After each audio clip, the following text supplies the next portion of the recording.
Hello दोस्तों, तो कैसे हैं आप सभी। आई होप आप सभी अच्छे होंगे। तो हमने काफी दिन से वीडियो नहीं बनाई है, तो अब हम यहाँ पर अपनी एक नई सीरीज को स्टार्ट करने वाले हैं, टैली को। तो चलिए अपनी वीडियो को स्टार्ट करते हैं। तो अब हम यहाँ पर जो वीडियो के अंदर सीखने वो वाले है हैं कंपनी को क्रिएट करना, शट करना, ऑल्टर करना और डिलीट करना। तो चलिए स्टार्ट करते हैं। तो सबसे पहले आपको क्रिएट का ऑप्शन दिख रहा है, यहाँ पर जाना है, या फिर आप ऑल्ट सी करके भी जा सकते हैं। तो यहाँ पर आप देखोगे कि एक इंटरफेस खुल गया है। तो सबसे पहले आ रहा है कंपनी का नेम। तो यहाँ पर आपको क्या डालना है, कंपनी का नेम डालना है। जैसे मैं यहाँ पर पायल डाल रही हूँ, तो आप यहाँ पर कुछ भी नेम डाल सकते हैं। तो जो आप कंपनी का नेम डालोगे वो सेम मेलिंग नेम आएगा, बट कंपनी नेम और मेलिंग नेम में डिफरेंस होता है।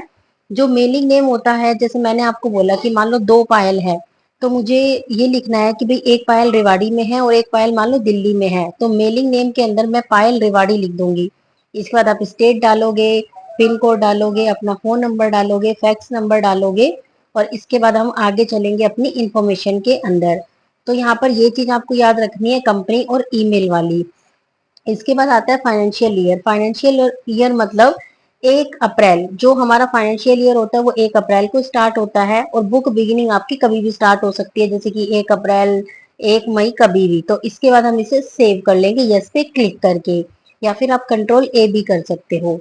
जैसे ही आप इसे सेव करोगे तो आपके पास एक ऑटोमेटिकली एक विंडो ओपन हो जाएगी, जो हमेशा F11 से ओपन होती है। तो अभी हम बिल्कुल स्टार्टिंग कर रहे हैं, तो ओनली फर्स्ट वाला ऑप्शन आपको यस रखना है, और इन्वेंट्री के अंदर भी स्टार्टिंग के दो ऑप्शन आपको यस रखने हैं।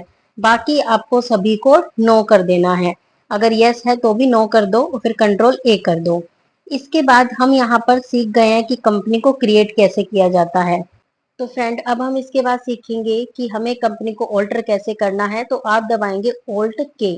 ऑल्ट के बाद अब हम यहाँ पर जो है वो कंपनी को देखने वाले हैं कि कंपनी को शट करना है कि डिलीट करना है कि ऑल्टर करना है। तो सबसे पहले हम जो है वो एक सेक्शन यहाँ पर सेलेक्ट करने वाले हैं, जो कि आपका होने वाला है शट, या सॉरी सेलेक्ट। अब हम यहाँ पर सिलेक्ट के ऑप्शन के ऊपर क्लिक करेंगे, तो अब यहाँ पर बहुत सारी कंपनियां बनी हुई है, आप किसी को भी सिलेक्ट कर सकते हैं। तो अब यहाँ पर आप देखोगे कि जो ये पायल अग्रवाल है ये हाईलाइटेड है, यानी कि अभी अगर आपसे कोई पूछे कि कौन सी कंपनी ओपन है, तो आप कहेंगे पायल अग्रवाल, क्योंकि जो कंपनी हाईलाइट होती है हमेशा वही कंपनी ओपन होती है।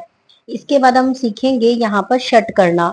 तो अभी देखा आपने कि दो कंपनी ओपन है, तो मैंने पायल अग्रवाल या फिर इसमें से एक कंपनी को सिलेक्ट कर लिया, और उसके ऊपर मैंने एंटर किया। तो अब आप देखोगे कि यहाँ पर ओनली एक ही कंपनी दिखा रहे हैं। क्यों? क्योंकि दूसरी वाली कंपनी मैं ऑटोमेटिकली शट कर चुकी हूँ। मैंने शट किया है, डिलीट नहीं। अब डिलीट करेंगे तो सबसे पहले ऑल्टर पे जाओ।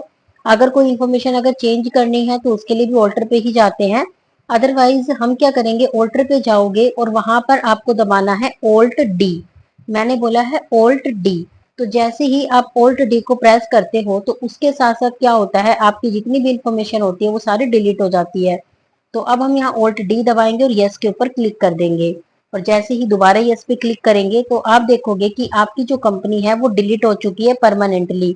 अब वो कंपनी आपको कभी नहीं दिखाई देगी। शट और डिलीट में यही फर्क होता है। शट मतलब कंपनी को बंद कर देना कुछ टाइम के लिए, और इसके साथ साथ जो डिलीट होता है उसका मतलब होता है परमानेंटली डिलीट कर देना। डिलीट फाइल कभी भी वापस नहीं आएगी। तो मिलते हैं इसी के साथ नेक्स्ट वीडियो के अंदर। लाइक कीजिए, शेयर कीजिए।